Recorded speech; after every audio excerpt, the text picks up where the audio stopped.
This story is titled, My Alcoholic Wife Cheats on Me with Her Rehab Counselor. I Made Them Lose Everything. Hey, everyone! Before we jump into today's video, I need your help. We've noticed the channel is losing some traction, and subscribing is one of the best ways you can support us. It's quick, free, and it helps us keep bringing you awesome content. Your support means the world. Let's keep this channel growing together. Thanks so much. Now let's start the video. Ever spent over a decade of your life trying to save someone who clearly doesn't want to be saved? That was my marriage to Lisa in short. 14 years of covering for her messes, paying for her mistakes, and watching her spiral, all while she played the victim. But don't worry, this story ends with me getting the last laugh. Let me walk you through how it all went down. Lisa and I met at a wedding when I was 25. She was the life of the party, commanding attention like it was owed to her. She had this energy about her, and yeah, I'll admit, I was drawn to it. I was in the early stages of building my software career, working long hours but pulling in decent money. Lisa worked in real estate, and her outgoing, talkative personality made her great at it. She could sell anything. We got married a year later. The first few years seemed good on the surface. Nice house, vacations, the usual. But there were cracks I didn't recognize back then. Lisa loved attention. She loved being noticed, whether by her friends, co-workers, or anyone she could charm in passing. That need for attention started to bleed into everything she did. Lisa also loved drinking. At first, it was 1 glass after work, then 2, then the whole bottle. She laughed it off when I brought it up. Everyone does it, she'd say. It's just a way to unwind. Back then, I thought she was just stressed from work. I didn't realize I was watching the beginning of a problem that would spiral completely out of control. When our first child, Jake, was born, I hoped it would ground her. And for a while, it seemed like it did. She'd show him off to friends and post all the cute baby pictures online, acting like she was mother of the year. But behind the scenes, it was a different story. I hired a nanny to help because Lisa was always too tired or too busy to deal with the hard parts of parenting. She claimed it was because she was working hard, but I started noticing she spent more time out with clients than actually closing deals. By the time the twins, Mia and Ellie, were born 3 years later, I was seeing the pattern. Lisa would make excuses, disappear for hours, and show up late to important events. I made sure we had help, nannies for the kids, someone to clean the house, because I wasn't about to play single dad on top of working full-time. Lisa, of course, didn't appreciate any of it. She acted like the hired help was a luxury instead of a necessity to compensate for her lack of involvement. The tipping point came 6 years ago. Lisa's drinking wasn't just a bad habit anymore. She'd stumble in late, slurring her words, and barely functioning the next day. I couldn't ignore it. I told her she needed help, and of course, she denied everything. "You're exaggerating," she snapped. "It's not a big deal." But it was a big deal, and I couldn't let it slide anymore. I paid $25,000 for rehab. Do you know what else we could have done with that money? But I was trying to save her, for the kids, and because I thought, stupidly, that she might actually want to be saved. Lisa went, and for a while, I thought it worked. She came out saying all the right things, promising to change, and for a couple of months, she actually tried. Then she slipped back into old habits. She said, "I can handle it. It's just 1 drink." Then it was 2, then 3. Before long, we were back to square one. I confronted her, and she turned it on me, accusing me of being controlling and too judgmental. Things got worse when I found out about a guy she was seeing. A friend of mine saw her out with some guy at a bar. When I confronted her, she denied it, of course. "He's just a friend," she said, laughing like it was no big deal. I didn't have proof at the time, so I let it go. But a week later, I found text messages on her phone, flirty, inappropriate, and completely undeniable.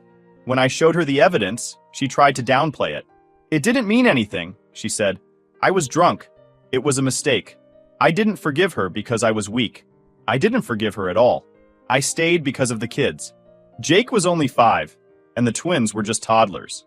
Lisa's drinking and neglect were bad enough, and I didn't want them growing up in a broken home. I thought I could hold the family together. Lisa had underestimated me for years. She thought she could keep her double life under wraps, relying on my patience and the facade of being a perfect family to cover her tracks. What she didn't realize was that I wasn't just some clueless husband fumbling in the dark. 3 years ago, I hit my breaking point. The second I found out about Brian, I knew it was time to play my hand. Let me backtrack a little. When I first heard about Brian, it was from Lisa herself. After her drinking spiraled out of control and her behavior became impossible to ignore, I told her she needed professional help or I was done. That's when she started seeing him, her guiding light, as she'd dramatically put it. She'd always gush about how he really understands what I'm going through and helps me feel seen. At first, I was relieved she was talking to someone about her issues. I thought it meant she was finally on the path to fixing herself, but something about the way she talked about him didn't sit right. She'd mention Brian in passing, but her face would light up when she did. And whenever I asked simple questions like, "How are the sessions going?" or "What's the plan for recovery?" she'd deflect. "It's private," she'd say. "You wouldn't understand."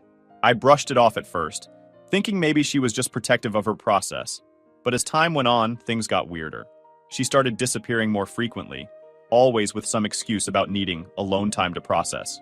If I asked where she'd been, she'd get defensive. And her phone? Glued to her hand 24/7. She even started taking it to the bathroom, which she never used to do. I knew something was up, but I didn't have enough proof.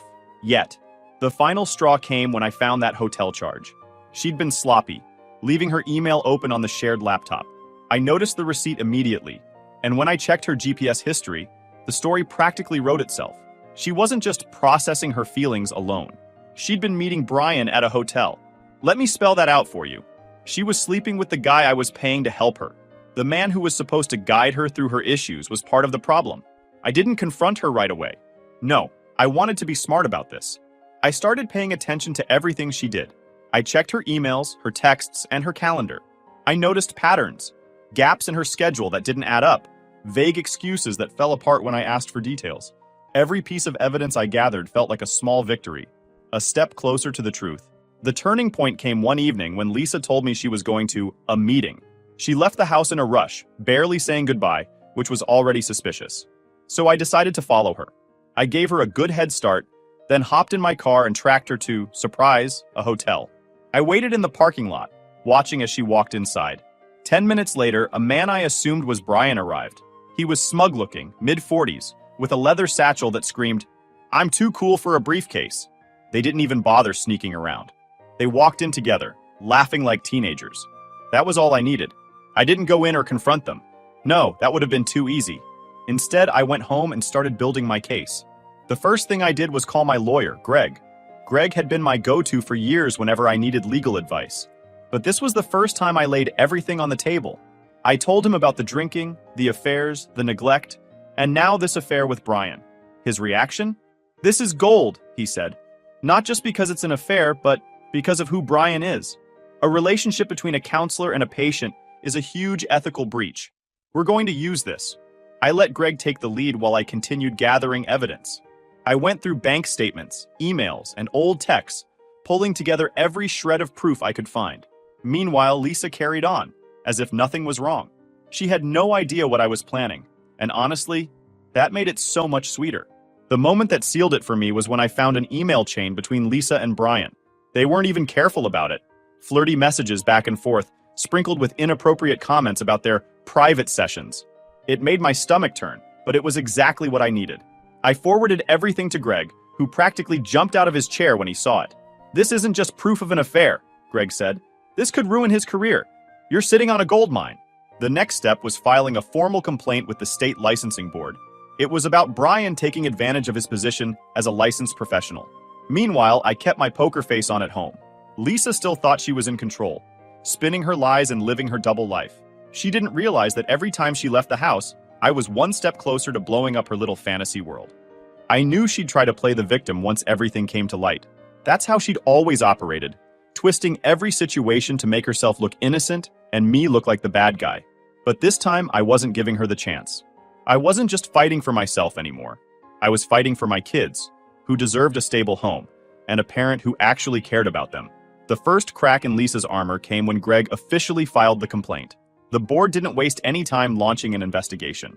Brian, of course, had no idea what was coming, and neither did Lisa. I played dumb, letting them think they were getting away with it while the walls started closing in. The complaint to the board wasn't just a move against Brian. It was leverage in the divorce. Greg made it clear that we'd use the ethical breach to weaken Lisa's position. Her lawyer wouldn't be able to argue for custody or a big settlement if we had proof of her recklessness and irresponsibility. What made it even better was how confident Lisa still was. She'd waltz into the house like nothing was wrong, acting like her lies weren't unraveling by the second. I didn't say a word, just nodded along while she dug her own grave. For the first time in years, I wasn't the one scrambling to fix things. I was the one in control, watching as the house of lies Lisa had built came crashing down.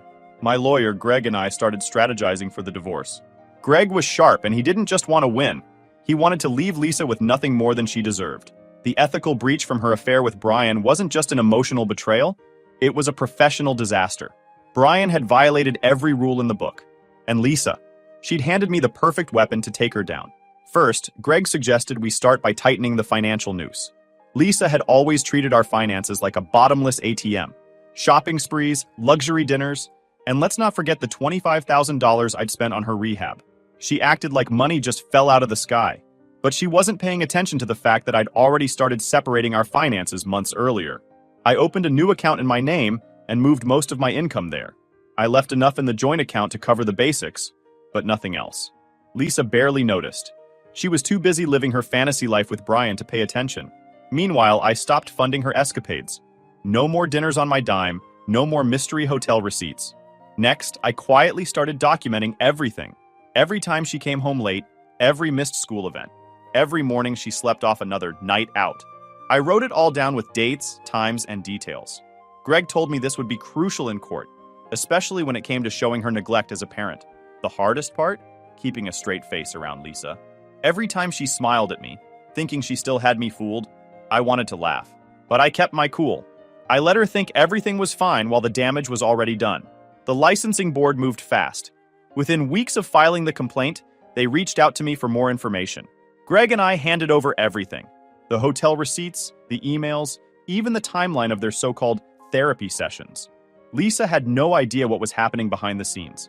Brian, on the other hand, must have started to feel the heat, because I noticed Lisa was spending less time at sessions and more time pacing around the house, glued to her phone.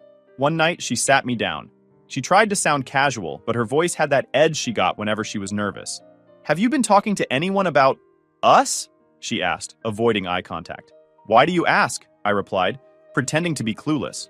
"It's just, people are saying things," she stammered. "And Brian's been dealing with some professional issues. I just don't want anything getting out of hand." That was the first crack. For the first time, Lisa wasn't the one in control. She was scrambling, trying to figure out what was happening, but I wasn't giving her any clues. "I haven't said anything," I said calmly. "Why? Is there something I should know?" She didn't answer, just gave me a tight smile and walked away. Meanwhile, Greg and I kept building our case. The next step was child custody. Lisa loved to talk about how much she cared about the kids, but her actions told a different story.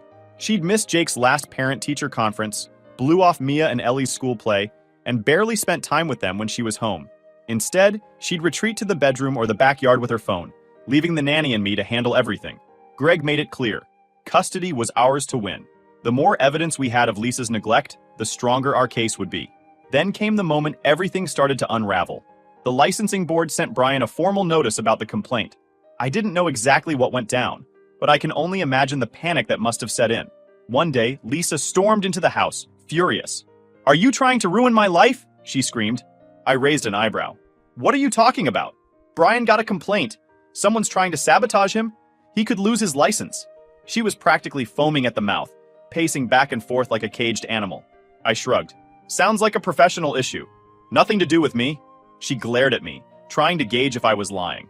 "I swear, if you're involved—" "You swear what, Lisa?" I interrupted, my voice calm but firm. "Because last I checked, you're the one sneaking around and blowing up our family. Don't pin this on me." She froze, her face draining of color. For the first time, she realized I wasn't the oblivious husband she'd been treating me as. From that point on, things got ugly. Lisa became more erratic, lashing out at me and the kids over the smallest things. She'd stomp around the house, slamming doors and muttering under her breath. Meanwhile, Greg filed the divorce paperwork. We went in strong, full custody of the kids, the house, and minimal financial support for Lisa. When Lisa got served, she completely lost it. She threw the papers on the floor and screamed at me like I'd committed the ultimate betrayal. "You're trying to destroy me," she shouted. "No, Lisa," I said, my voice steady. "You destroyed yourself. I'm just cleaning up the mess." When Lisa's lawyer drafted the divorce terms, they were desperate to protect Brian from any fallout. By then, I think they were both starting to realize how serious the complaint I'd filed with the licensing board really was. Lisa's lawyer, probably on her insistence, added a clause in the divorce negotiations. I was prohibited from speaking negatively about Brian or their relationship to anyone. They thought this would silence me and keep Brian safe while the divorce moved forward. But here's the thing about legal agreements.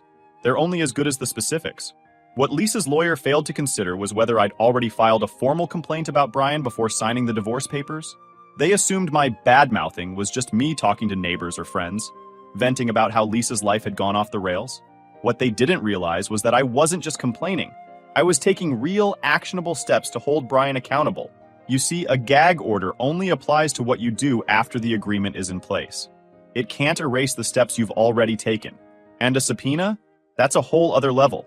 Subpoenas legally compel you to testify in investigations or court proceedings, and they override any prior agreements, including divorce settlements. Greg made sure I was crystal clear on that when we filed the complaint. He had this sly grin when he explained it to me. They'll think they're clever, but a subpoena trumps everything, he said. You'll just need to sit tight and let the board come to you. So I waited, quietly. I didn't tell Lisa about the complaint or that the licensing board had already reached out for details. I didn't fight the gag order during the divorce proceedings either. There was no need. I let her and her lawyer think they'd boxed me in, that I couldn't say a word about Brian. When the subpoena arrived, Greg and I were ready. By this point, the board's investigation was well underway. They'd reviewed the evidence we submitted. They'd already pieced together the unprofessional and unethical nature of their relationship, but they needed me to confirm everything under oath. The timing was perfect. The divorce had just moved into its final stages, and Lisa was still strutting around like she'd won some great battle, thinking the gag order had silenced me. She had no idea the licensing board had subpoenaed me. When Greg told me the subpoena had arrived, I felt a strange mix of satisfaction and relief. For years, Lisa had played the victim, twisting every situation to her advantage. She'd acted like her choices didn't have consequences, but now she couldn't hide behind legal tricks or manipulation. On the day of the hearing, I sat across from the licensing board and laid it all out. I didn't hold back. I described how Lisa had started seeing Brian during a difficult time, how their therapy sessions quickly turned into something entirely inappropriate, and how their relationship had caused further damage to our already fragile marriage. I explained how Brian had violated every ethical standard of his profession by exploiting a vulnerable client for his personal gain. The board members didn't even try to hide their disgust. They asked a few follow-up questions to clarify details, but honestly, the evidence spoke for itself. Brian didn't stand a chance. By the time I left the hearing, I knew Brian's career was over. It didn't take long for the decision to come through. The board revoked his license permanently and added his name to a public registry of sanctioned professionals. He was finished, and there was no coming back from it. When Lisa found out, she was furious. Not just because Brian had lost his career, but because she finally realized how badly she'd miscalculated. That gag order she'd fought so hard for? Useless. She hadn't just lost control of the narrative. She'd handed me the tools to tear it apart. Greg couldn't have been happier. This is exactly why we didn't push back on the gag order during negotiations, he said. Letting them think they had the upper hand worked in our favor. They walked right into the trap. During the initial negotiations of the divorce process, Lisa was laser-focused on protecting Brian. She thought the gag order was her biggest win, and her lawyer put all their energy into making sure I couldn't speak negatively about their relationship. What she didn't realize was that I was already 5 steps ahead. While she was busy protecting her boyfriend, I was securing everything else: the house, full custody of the kids, and a financial agreement that worked entirely in my favor. Her lawyer didn't catch it because they were too distracted trying to play defense. They missed the fact that the settlement left Lisa with almost nothing. Sure, she got a small payout, but it was barely enough to cover a few months of her lifestyle. Meanwhile, I kept the house, my savings, and full control of the kids' future. By the time Lisa realized what had happened, it was too late. She'd already signed the papers. When the court officially finalized the divorce, I packed her bags and told her it was time to go. She looked at me like I'd just slapped her. "You can't just kick me out," she said, her voice trembling. "Actually, I can," I said. "This house is mine now. You signed the papers. It's not my problem where you go from here." She tried to argue, but the fight was gone from her. She knew she didn't have a leg to stand on. With nowhere else to go, Lisa moved in with Brian. It was almost poetic. Her entire world had crumbled, and now she was stuck living with the guy who had helped her ruin everything. I couldn't help but feel a grim sense of satisfaction, knowing she was reaping the consequences of her choices. Brian's career was in shambles, thanks to the licensing board's decision to revoke his credentials. His name was plastered on the public registry of sanctioned professionals, which made it impossible for him to find work in his field. Nobody wants to hire a disgraced counselor who violated the most basic ethical boundaries. Even worse, the fallout had reached beyond his professional life. His reputation in the community was destroyed. Mutual friends and neighbors wanted nothing to do with him. Lisa, for her part, had burned every bridge she had. She used to have a wide circle of acquaintances from her days in real estate, but those connections dried up as her drinking and unreliability became common knowledge. She'd flaked on too many deals, broken too many promises, and left too many people in the lurch. Even her own family had distanced themselves. They'd been sympathetic at first, but years of excuses, outbursts, and entitlement had finally pushed them away. By the time she packed her things and left my house, Lisa had no options left. She couldn't afford an apartment of her own, and no one was offering her a couch to crash on. Moving in with Brian wasn't a choice. It was a necessity. From what I heard through mutual acquaintances, their living situation was far from glamorous. Brian had a small, dingy apartment in an older part of town, nothing like the spacious home Lisa had grown used to. Gone were the days of fancy dinners and designer handbags. Instead, Lisa found herself stuck in a cramped one-bedroom unit with a man who couldn't pay his rent on time, let alone offer her the lifestyle she'd once enjoyed. They didn't even have enough money to cover basic expenses. Brian's unemployment hit them hard. He tried to find work in other fields. He applied for administrative positions, customer service jobs, even a teaching role at a community college. But every application was met with rejection. His name on that registry was a scarlet letter that followed him everywhere he went. And Lisa? She didn't have the skills or the work ethic to bring in an income herself. Lisa had always been good at projecting an image of success, but without money or status to back her up, the cracks in her facade became painfully obvious. She spent her days lounging around Brian's apartment, scrolling through social media, and complaining about how unfair life was. At first, I'm sure she thought she could lean on him for support, but the truth was, Brian was just as lost as she was. Their relationship, which had once been so passionate and exciting, started to deteriorate under the weight of their shared failures. They fought constantly, with Lisa blaming Brian for ruining everything. She accused him of being careless, of dragging her into his mess, and of not doing enough to fix their situation. Brian, on the other hand, started to see her for what she really was, a self-centered, entitled woman who brought more problems than solutions. The argument spilled out into the hallway of their apartment building, where neighbors could hear every bitter word. People I knew through mutual connections told me about the shouting matches. Lisa screaming about how she gave up everything for Brian, and Brian snapping back that she had nothing left to give. The financial strain only made things worse. Without steady income, they were forced to cut back on everything. Lisa, who once wouldn't be caught dead in anything less than designer brands, had to sell her handbags, jewelry, and other luxuries just to scrape together enough cash to cover bills. Watching her prized possessions disappear one by one must have been a blow to her ego, but she didn't have a choice. Even basic groceries became a struggle for them. At one point, I heard through a mutual friend that Lisa was borrowing money from distant relatives just to keep the electricity on. The humiliation of asking for help after burning so many bridges must have stung. But again, she didn't have a choice. For me, after this long battle, what mattered the most is that I gained full custody of Jake, Mia, and Ellie. It wasn't just a victory in court. It was a step toward giving my kids the stable, loving home they deserved. Lisa's drinking had been a major factor in the decision. Greg, my lawyer, made sure the court understood the severity of her problem. He presented everything: the late nights, the missed milestones, and the countless times she'd stumbled home, too far gone to even acknowledge the kids. We had receipts, both literal and figurative. Her rehab stint, the relapses, and her continued erratic behavior painted a clear picture of someone who couldn't prioritize being a parent. During the custody hearing, Lisa tried to play the victim.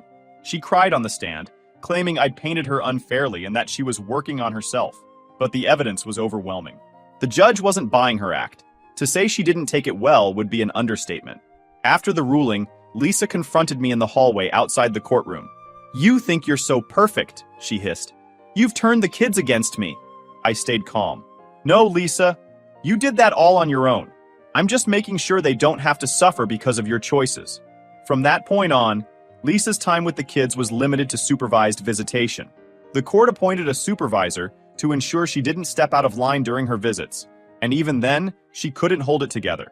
Her drinking had never truly stopped. She'd show up late or not at all, and when she did manage to arrive, she was often a shadow of the woman she pretended to be. The kids noticed. Jake, now old enough to understand what was going on, started refusing to attend visits. "Why should I go, Dad?" he asked me one day. "She doesn't even care about us. She's just there because she has to be." Mia and Ellie were more forgiving, but even they began to distance themselves. They'd tell me about how Lisa would spend half the visit scrolling on her phone or complaining about her terrible life. One time, Mia came home and said, "Mom told me she wishes she could come back to live with us. She said she misses you, Dad." It wasn't the first time I'd heard that. One day during a supervised visit, Lisa cornered me in the parking lot as I was dropping the kids off. The supervisor was inside with the kids, and Lisa saw her chance. "Please," she said, her voice shaking. "I can't do this anymore. Brian's useless. He's lost everything, and I'm barely hanging on. I made a mistake, okay? I know that now. Just let me come home. We can fix this." I stared at her, almost in disbelief. "Fix this?" I repeated. "Lisa, there's nothing to fix. I'm not going to rebuild my life just to let you tear it down again." She grabbed my arm, tears streaming down her face. "I'll stop drinking. I'll go back to therapy. I'll do anything. Please, for the kids." It would have been easy to feel pity for her. She looked so small, so defeated. But then I remembered all the nights I'd stayed up cleaning up her messes, all the excuses she'd made, all the times she'd chosen herself over our family. I pulled my arm away. "The kids are fine," I said firmly. "They don't need you to fix anything. They need stability, something you've never been able to give them. So no, Lisa, this is over. You need to figure out your life without me." The look on her face was one of pure devastation. She opened her mouth to say something, but I turned and walked away before she could. From then on, Lisa's attempts to win me back became more pathetic. She'd send long, rambling texts about how she still loved me and wanted to make things right. She'd try to call late at night, only for me to send her to voicemail. Once, she even showed up outside the house, claiming she just wanted to talk. I told her through the intercom to leave before I called the police. Over time, her pleas became less frequent. I think she finally realized I wasn't going to budge. So yeah, that's pretty much how it all went down. Lisa thought she could screw around, neglect the kids, and still somehow come out on top. But oops, she didn't. Now, I've got the kids, the house, and a life that's finally drama-free. Meanwhile, she's stuck living with the mess she made. Do I feel bad? Not even a little. She made her choices and now she gets to deal with them.